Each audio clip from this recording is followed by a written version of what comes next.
This is Shenzhen, a city in southern China that has undergone a remarkable transformation. 45 years ago, it had a population of only a few 100,000. Today, more than 18 million people call this city home, with the population growing by several 100,000 every year. Shenzhen has been at the forefront of China's tech boom over the past half-century. You might be surprised that you recognize some of these rising, influential Chinese companies, all of which are headquartered in Shenzhen. Curiously, however, Shenzhen is connected to Hong Kong, a city just a few kilometers away. In fact, the borders of both cities lie next to each other. 45 years ago, when Shenzhen began its spectacular growth story, that border was a hard one between the People's Republic of China and a city that was the overseas colony of a major European power. Today, the border is softer, and Shenzhen and Hong Kong are officially part of the same country, but more on that later. What is it that spurred such incredible growth in Shenzhen? And why Shenzhen specifically, rather than other cities in China? This story is connected to shifting international borders, geopolitics, and the vision of one man who wanted to change his country's direction forever. Stay connected if you want to find out more, and please like this video and subscribe to the channel if you would like to discover more curious connections around the world. In 1979, China was struggling. The Cultural Revolution had ended a few years earlier, following the death of China's communist revolutionary leader Mao Zedong. Mao's economic policies, however, had left the people exhausted and impoverished. China, with an incredible history spanning over 5,000 years, consistently accounted for a substantial portion of world GDP, often around 30%, for centuries before the 19th century. But towards the end of the Qing dynasty, something went wrong. The Qing authorities were isolationist, plagued by inefficiency, nepotism, and corruption. Internal rebellions, such as the Taiping Rebellion, threatened to overthrow the empire. The government also failed to modernize the military or to embrace technological advancements. Meanwhile, Western powers, such as the United Kingdom, had grown strong throughout the Industrial Revolution. These nations readily adopted new technologies and were expanding overseas through colonialism all over the world. Following the Opium Wars with Britain, China was forced to open its ports to international trade and even cede territory to Western powers. One such territory was Hong Kong, the city which borders Shenzhen today. Hong Kong came under British rule via the Treaty of Nanking in 1842 and was run subsequently as a free market economy. The city grew to eventually become the renowned international financial and business center that we know today. In China, the Qing dynasty eventually fell, and in 1949, the People's Republic of China, under Chairman Mao, was established following the communist victory in the Chinese Civil War.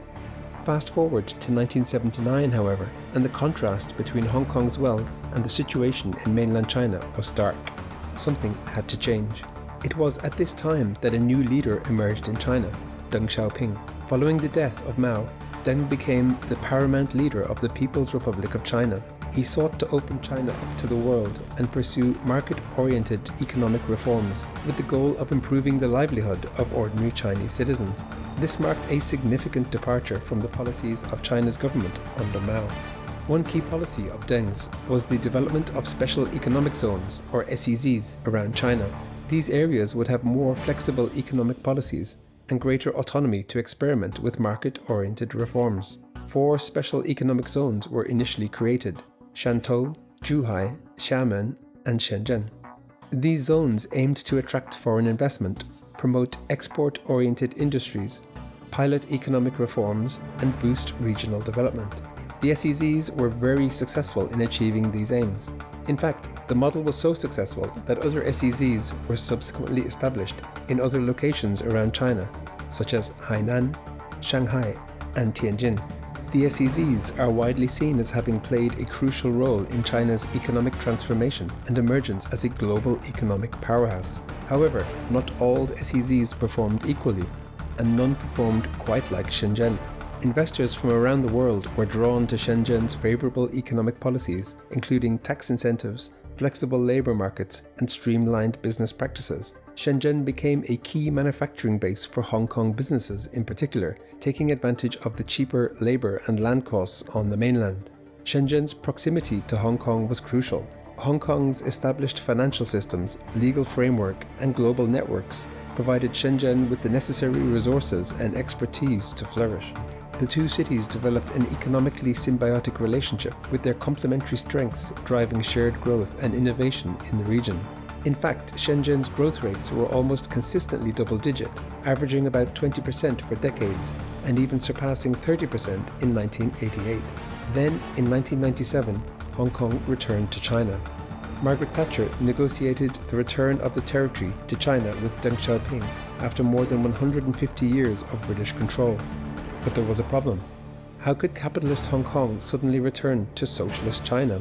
The solution, inspired by Shenzhen and the other special economic zones within China, was for Hong Kong to be allowed to maintain its capitalist system and unique way of life, separate from the socialist system on the mainland.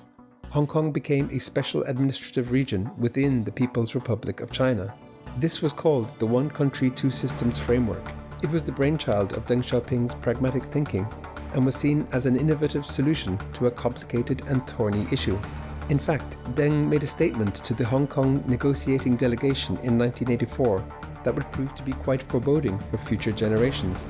He said, "A patriot is one who respects the Chinese nation, sincerely supports the motherland's resumption of sovereignty over Hong Kong, and wishes not to impair Hong Kong's prosperity and stability, whether they believe in capitalism or feudalism or even slavery."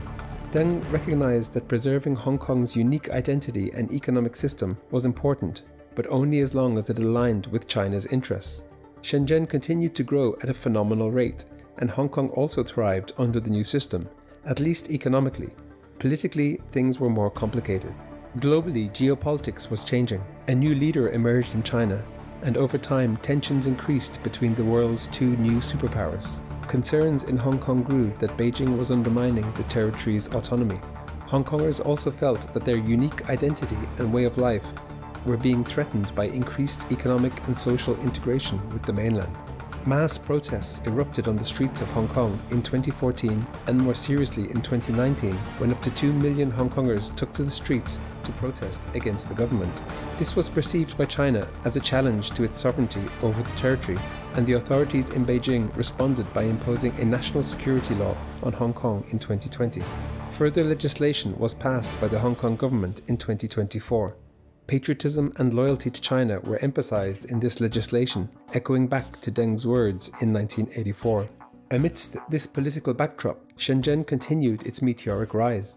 In fact, the GDP of Shenzhen surpassed that of Hong Kong in 2018. Today, the city is a global center for technology and innovation. Its skyline is dotted with futuristic skyscrapers, and it boasts a modern transportation network, world-class cuisine, and a vibrant cultural scene. In a fascinating turnaround, Hong Kongers have also recently discovered the new ultra-modern shopping and dining facilities in Shenzhen. Whereas before many hesitated to visit mainland China unless visiting relatives, now millions of Hong Kongers travel to Shenzhen for dining, shopping and entertainment.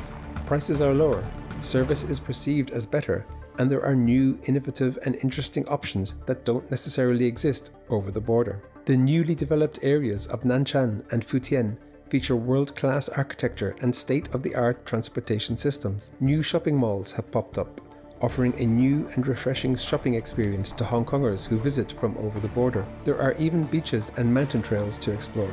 Shenzhen is also the gateway to other cities and places to explore in mainland China. Transport connections have also improved. For decades, you have been able to jump on the MTR in central Hong Kong and travel to Shenzhen, but this is to Luohu in the older part of Shenzhen, and the journey takes about 1 hour. Now, since 2018, you can travel from West Kowloon Station in Hong Kong to Futian Station in the center of Shenzhen's new CBD in an incredible 14 minutes. There are also a myriad of other ways to reach Shenzhen from Hong Kong. Whereas before, these various transport options transported millions of mainland tourists and shoppers to Hong Kong, now the flow of traffic has been reversed somewhat. From the 2 million who protested on the streets of Hong Kong in 2019, it is fascinating to note that now millions of Hong Kongers travel to Shenzhen over a single long holiday weekend. China has further plans to integrate Hong Kong and the other cities in the Guangdong region into an economic and cultural hub known as the Greater Bay Area. While each city within the Greater Bay Area has its own distinct characteristics and offerings, they are unified by a shared Cantonese heritage and identity. Shenzhen, however, is the exception. Its meteoric rise attracted millions of migrant workers from across China, making Mandarin the de facto lingua franca, though Cantonese is also widely understood. Deng Xiaoping's idea to spur economic growth in China through ideological flexibility by establishing special economic zones 50 years ago might now prove to be the key to forging stronger connections between Hong Kong and its Cantonese-speaking neighbours. The new cultural, linguistic and even culinary connections between Shenzhen and Hong Kong may capture hearts and minds far more effectively than any top-down political directives might do, in my opinion. Politics between Hong Kong and China will always be complicated, and it would be naive to think that discontent in Hong Kong has disappeared. However, as we reflect upon Shenzhen's remarkable transformation shaped by geopolitics, history and economics, we look forward to following the ongoing story of this miracle tech city and its potential future role as a connector between Hong Kong and Greater China.